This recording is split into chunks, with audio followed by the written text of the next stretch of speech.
Imagine with me, if you will, a land of mega wombats, sheep-sized echidnas, and marsupials the size of lions. They roamed the ancient lands of Australia. But now, imagine a duck. Not that duck. No, not that duck. I mean, a regular duck. The kind that goes quack quack. Yes, that kind of duck. Thank you, Brandy. Now imagine this duck crossed with a 1979 Volkswagen Beetle. Allow me to introduce you to the giant demon ducks of doom, which roamed ancient Australia. Yeah, let's talk about it.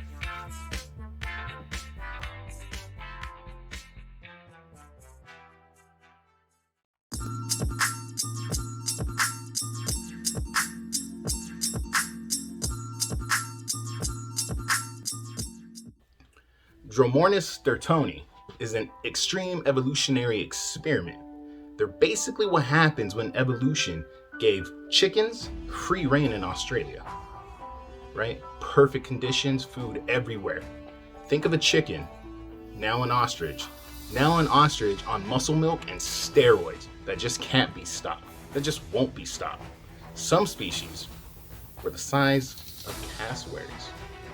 And if you don't know what a cassowary is, imagine, maybe you get a picture.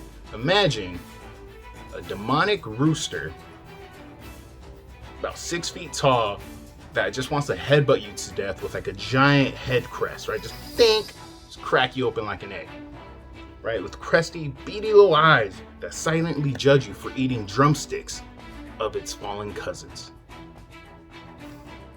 Anywho,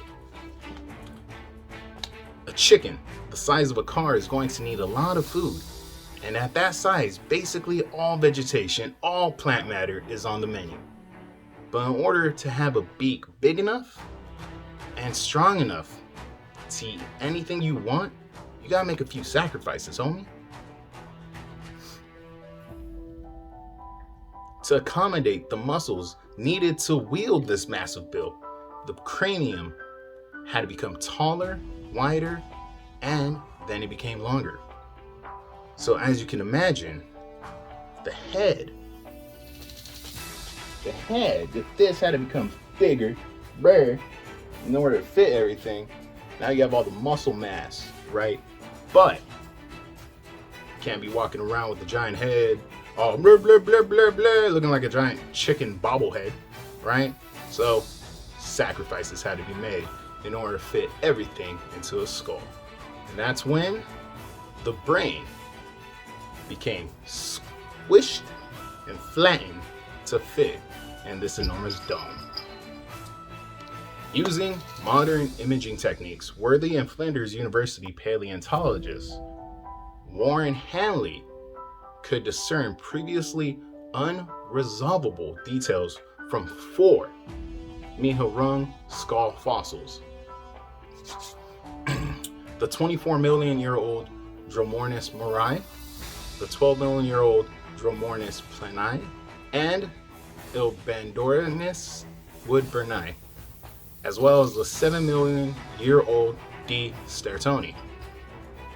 This allowed the researchers to identify traits that reveal how these animals probably lived.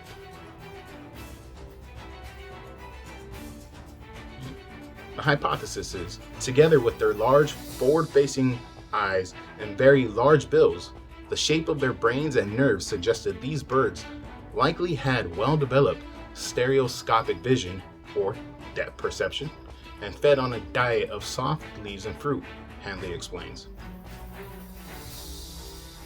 The researchers built brain models from CT scans of the fossilized skulls from Queensland and the Northern Territory and compared them to modern birds to further clarify the relationships between these structures.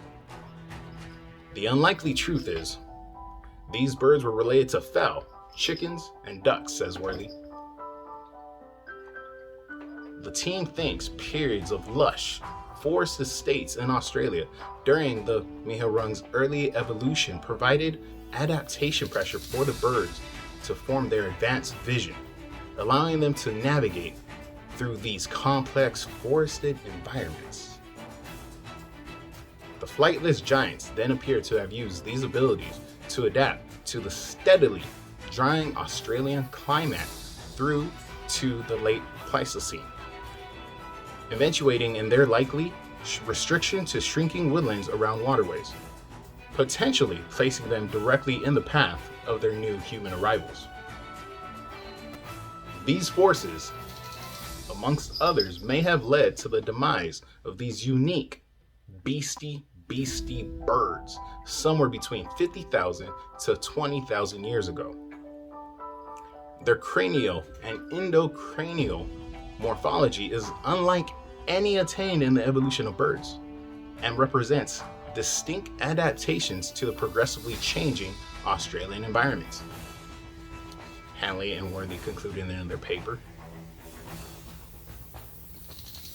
So to surmise, basically, we now know of ducks or flightless chickens. They're also flightless, and that's probably a better comparison than a duck, because that's like aquatic and aerial. Yeah.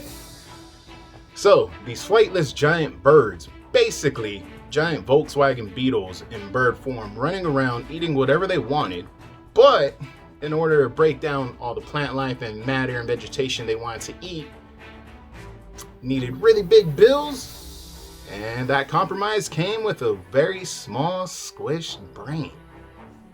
Alright, so think about that next time you're eating a drumstick at the county fair, because I bet these birds probably have some bomb drumsticks.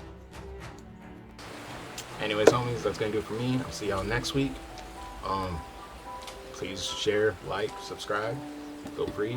It really helps the channel out, and we appreciate you. Take care.